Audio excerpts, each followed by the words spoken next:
আজ আমি বানাবো গোটা জিরে আর আদা বাটা দিয়ে চারা মাছের ঝোল। তার জন্য আমার লাগবে টমেটো কুচি, আদা বাটা আর লাগবে গোটা জিরের পেস্ট। আমি প্রথমেই চারা মাছগুলোকে ভালো করে লাল লাল করে একটু ভেজে নিয়েছিলাম। আর তারপরে আরও কিছু মাছ ছিল, সেই মাছগুলোকেও আমি কড়াতে দিয়ে একটু ভেজে নিয়েছি। ভেজে নেওয়ার পরে যে অবশিষ্ট তেলটা ছিল তার মধ্যে দিয়ে দিয়েছি কালো জিরে, আর দিয়ে দিয়েছি একটা শুকনো লঙ্কা, আর দেবো একটা গোটা তেজপাতা, এবং সেগুলো দিয়ে ভালো করে কড়াই নেড়ে নেব। আর তারপরে দিয়ে দেব আমি আদার পেস্টটা ভাজার সময় আমাদের খেয়াল রাখতে হবে, খুব সাবধানে ভাজতে হবে, কারণ ভীষণ পরিমাণে ফোটে। এটা ভালো করে ভাজা হয়ে যাওয়ার পর এর মধ্যে আমি দিয়ে দেবো টমেটো কুচিগুলিও যাতে তাড়াতাড়ি সিদ্ধ হয়ে যায়, তার জন্য আমি তাতে দিয়ে দেবো সামান্য পরিমাণ নুন, এবং এটা ভালো করে একটু ভেজে নেব নরম করে। এবং তারপর এটা ভাজা হয়ে গেলে এর মধ্যে আমি দিয়ে দেবো গোটা জিরের পেস্টটা ভালো করে একটু নেড়ে নিয়ে তার উপরে আমি দিয়ে দেবো হলুদ গুঁড়ো আর লঙ্কা গুঁড়ো। এটা ভালো করে আমি খুন্তি দিয়ে নেড়ে নেব, সুন্দর করে মিক্সড করে নেব মশলাটা দিয়ে। এটা আমি একটু ঢাকা দিয়ে বেশ কিছুক্ষণ কষিয়ে নেব।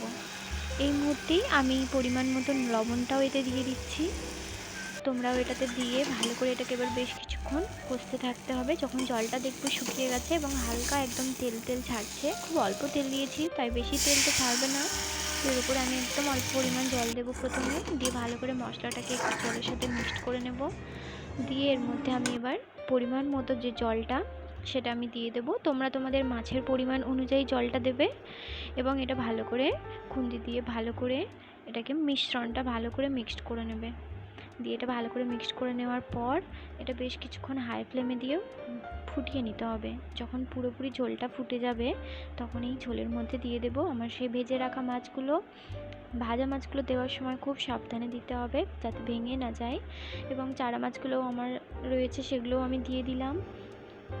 চারা মাছগুলো দিয়ে আমি এবার খুন্তি দিয়ে খুব আলতো হাতে আস্তে আস্তে আমি মাছগুলোকে একটু সাজিয়ে দেবো যাতে ঝোলটা ভালোভাবে মাছের মধ্যে ঢুকতে পারে। এবার কিছুক্ষণ হাই ফ্লেমে দিয়ে মাছের জলটা একটু মরে গেলে তার মধ্যে আমি দিয়ে দেবো একটা কাঁচা লঙ্কা চিড়ে দিয়ে দিয়েছি, এবং কিছুক্ষণ এবার ফুটিয়ে নেব হালকা একদম আঁচ দিয়ে। আর এইভাবেই তৈরি হয়ে যাবে আমাদের পাতলা পাতলা লাল লাল জিরা আদা বাটা দিয়ে চারা মাছের ঝোল।